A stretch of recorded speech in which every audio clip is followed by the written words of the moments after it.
All right, what is good, ladies and gentlemen? It is the Mass Reviewer back again with another review, and today we are doing a review for The Punisher 2004. This is I think, probably from what I'm aware, this is the 9th MCU film not MCU, we're still on the Marvel films at this point.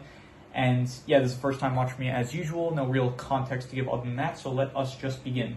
Starting off, well, actually, I'll give a slight bit of context. I did see the Punisher Netflix series, and so I was a bit concerned. I was kind of worried that this would be in a similar case to the Daredevil movie, which I just recently reviewed, where because I had already watched the Netflix series, then this film would be kind of worse in comparison, but I can gladly say that that is not the case for this film, and so let us just begin. Starting off with the plot. So the plot of the film is the same Frank Castle story that we are kind of used to, where you have Frank Castle, Frank Castle is part of an FBI arms dealing sting, basically, where he ends up arresting a guy that was trying to buy illegal weapons, basically, and in the process, there were two guys that were going to buy off of him, and one of them ends up dying in the process, and he is the son of Howard Saint, a very rich, powerful businessman, illegal underworld kind of guy. So then, as revenge, Howard Saint, and specifically his wife, orders to kill all of Frank Castle's family, and so that is what ends up happening. A bunch of mercenaries Frank Castle, basically, he is planning to retire. That was basically his final job, so he ends up going to Puerto Rico with his entire family, and while they are there, a bunch of mercenaries end up showing up, killing all of his family, basically, killing his wife, killing his son, and he is basically left to die. In the process, he ends up...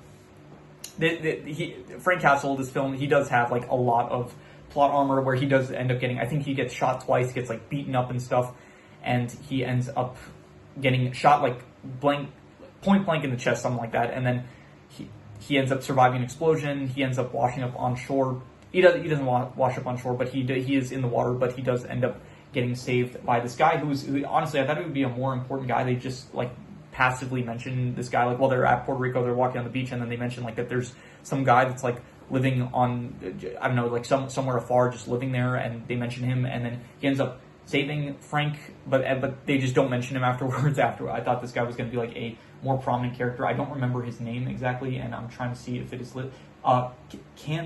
Candelaria. Yeah, so he ends up saving Frank, and then he just doesn't appear for the rest of the film, so I thought he would be a bit more of an important character, but anyway, so now Frank is on a mission. He is out for, not revenge, he views it, he even states in the film that he doesn't view it as revenge, he views it as punishment, and so the rest of the film, you have, number one, Frank getting revenge on Howard Saint, so he does stuff he goes after a lot of the mercenaries that ended up killing his family, and in the process, he also, he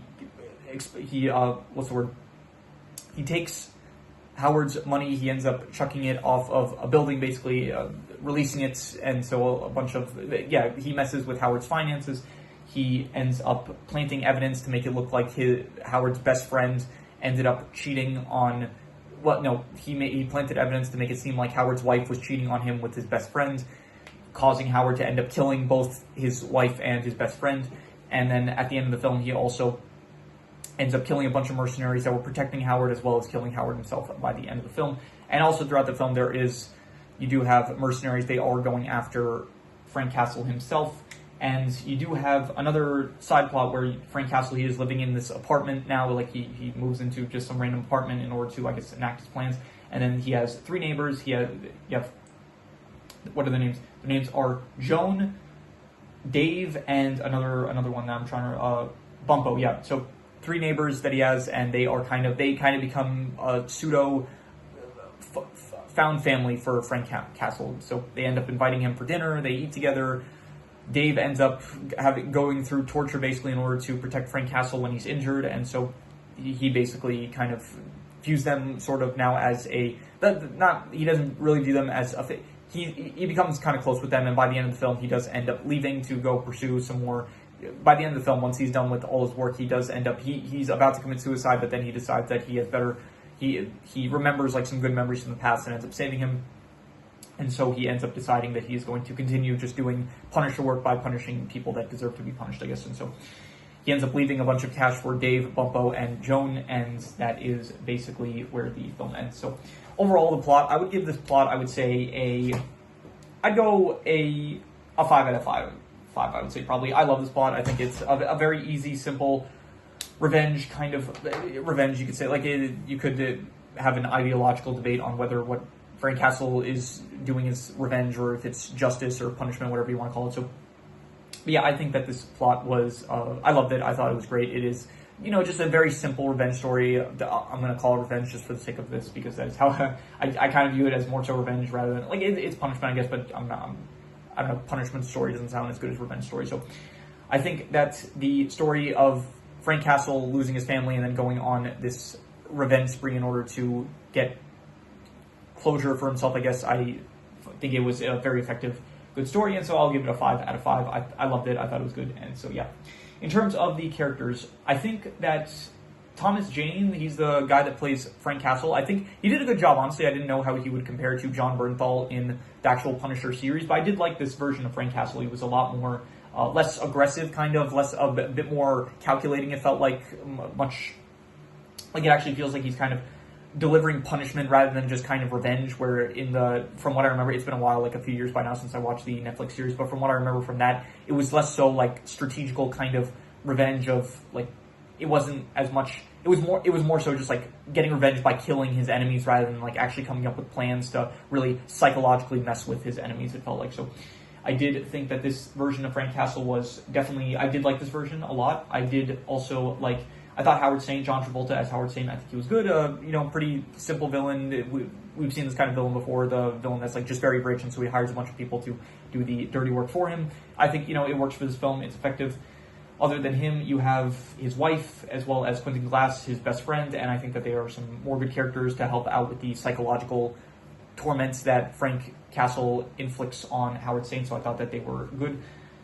Other than them, Joan, Bumpo, Dave, I did like it. I did like the found family kind of side plot that they had in this. I thought it was pretty good. And besides them, you do have, I guess, Frank Castle's wife and son, but they're kind of just, their whole purpose is just to kind of die at this beginning, as well as the rest of Frank's family. You have his dad was a bit more prominent than some of the other characters. He ends up dying as well. And besides them, there's also, I guess, Howard Saint's son that ended up dying at the beginning, his other son that ends up dying at the end. And you do have another guy, his name was, I forgot his name, but he was the one that was working with, I'm trying to see if I can find him here, Mickey, he was the one that was, he initially was part of the arms deal, but then he kind of ends up working for Frank Castle in order to just, I guess, he also doesn't really like the Saints, similar to Frank Castle, so they end up working together.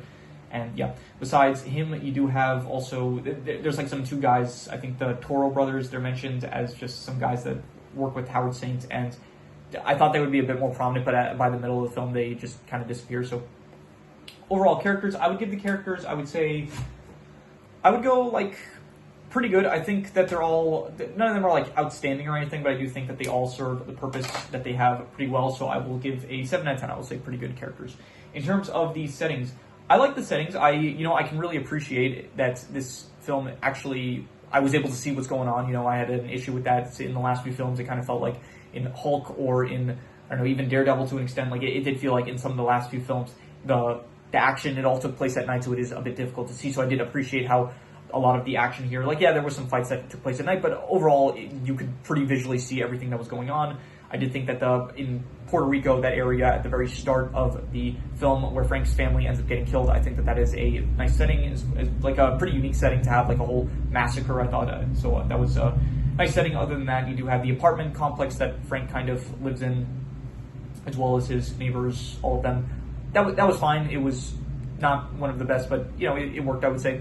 And besides that, there were just some areas that Frank ends up going to, the final confrontation area. I think that was a pretty good area overall, as well as, I don't know, they mentioned the hotel that I think Frank ends up using to blackmail Quentin, and he ends up using the place to first plan to set up to make it look like Howard's wife was cheating on him. So overall, the settings, I would give probably I'd go a 6.5. I'll say it's good, but honestly not anything too noteworthy.